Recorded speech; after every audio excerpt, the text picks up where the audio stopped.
All right, guys, in today's video, I wanted to talk about really an overlooked, underrated part of your engine that can cause significant issues in your driveline if it's not done correctly.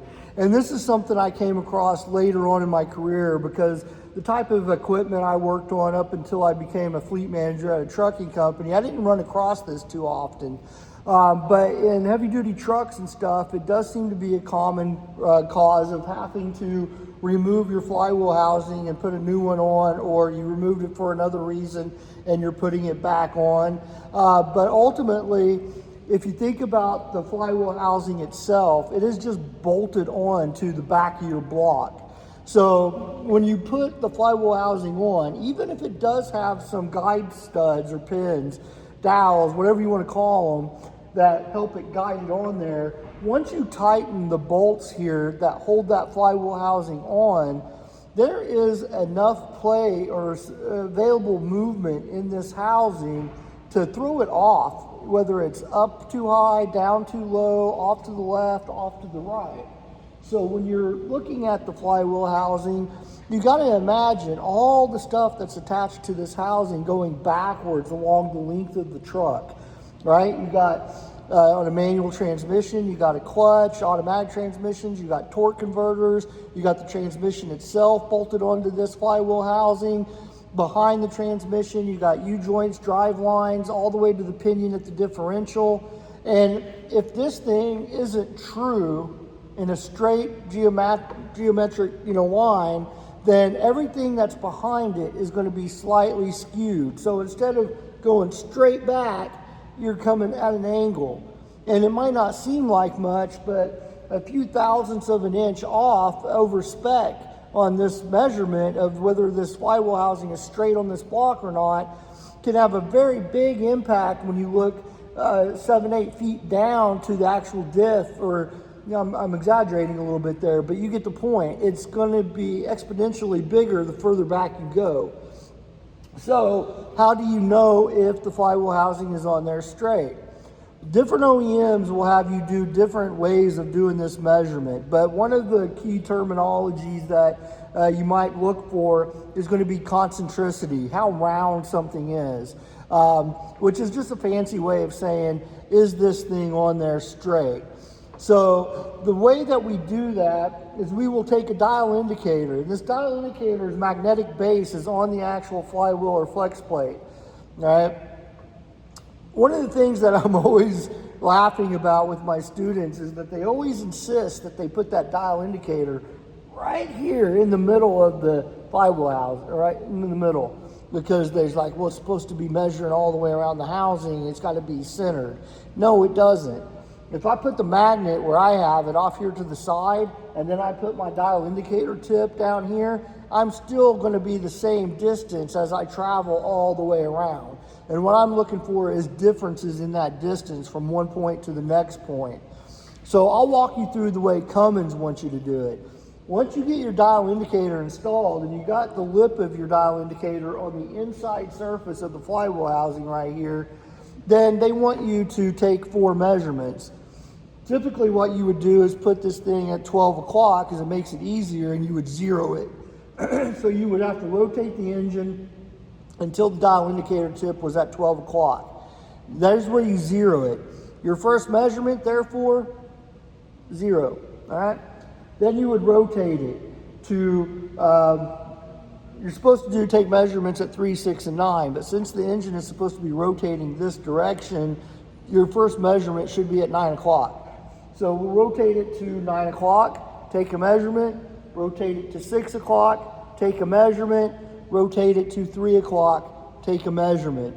You add those measurements together to get your total indicated run out. Most of the specifications you're going to see, like for example in the Cummins manual, are going to relate the maximum allowable TIR, total indicated run out, to the diameter of the flywheel housing. So you may have to take a tape measure and measure the inside diameter of this housing to figure out which of the measurements in your table has the spec that you're looking for. This little guy right here, based on the measurement of just a little over 16 inches, has a spec of 16 thousandths, 0.016. So if I took measurements at 12, 9, 6, and 3, and my total measurement was 19 thousandths, I am basically 3 thousandths out of spec. Now I got to look at kind of where my measurements were and see if the problem is in my vertical or my horizontal, and then change that. Other manufacturers like International may just have you watch the dial indicator go all the way around, monitoring where the high point and the low point was, and then the difference between the two is your TIR. So different OEMs might have different ways of doing this, different specs. One of the things I like about my little training aid engines here are that I know for a fact that when they made these, they disconnected these flywheel housings and shifted them to get them to fit on these frames that they set up. So almost all of these are out of spec. So it gives my students something to look at that's not necessarily going to be what they expect it to be, which is good, right? But it gives them an idea of what a bad one would look like. So you did the measurement and you're out of spec. What do you do next? Well, typically you just loosen the mounting bolts, you tweak it slightly based off your measurements of which direction you think you need to go.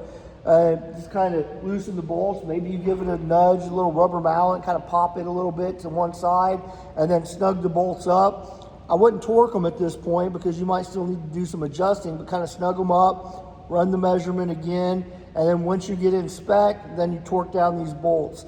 That way now you've got true alignment of the flywheel housing and everything looks good.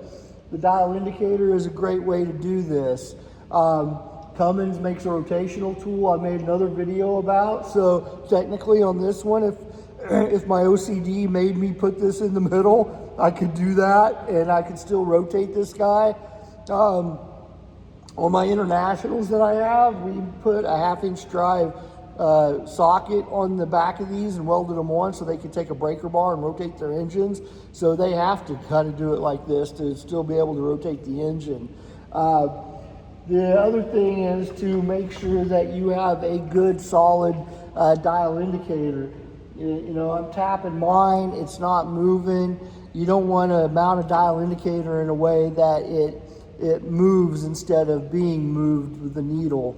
And if you didn't have this secured properly, didn't have it tightened down, that could cause some serious issues. The other thing you want to make sure of when you're using a dial indicator is to stay as true and perpendicular with the thing you're measuring as possible. So if I wanted to put it on my hand, I wouldn't want my dial indicator pointed like this. I would want it on there. So now as I'm rotating, it's reading straight all the way around, whereas at an angle, I may not get that depending on the thrust of it. So it's kind of hard to explain, but you want as true as you can possibly get. Sometimes that's not possible. Mine has a very slight angle to it right now because the magnet, as deep as this is, it's not very deep. So I had to kind of twist in and down to get it to line up in there. So I hope this helps a little bit with something that maybe a lot of you didn't know. Again, my more senior mechanics out there that watch these videos have probably seen this and experienced it in their career. Funny story is that when I first took over as a fleet manager, we had a transmission that the mounting bolts had backed out of, and the transmission had fell back a little bit and the vibration cracked the flywheel housing. And so we put a new flywheel housing on it. And then the next day I come into work and I see that that truck is still sitting in the bay. And I ask them, I'm like, why is that truck still here? We got the new housing and put everything on yesterday, right? And my technician says, no, we actually need you to call International and have them send the guy over that can do the measurement for us and make sure it's right.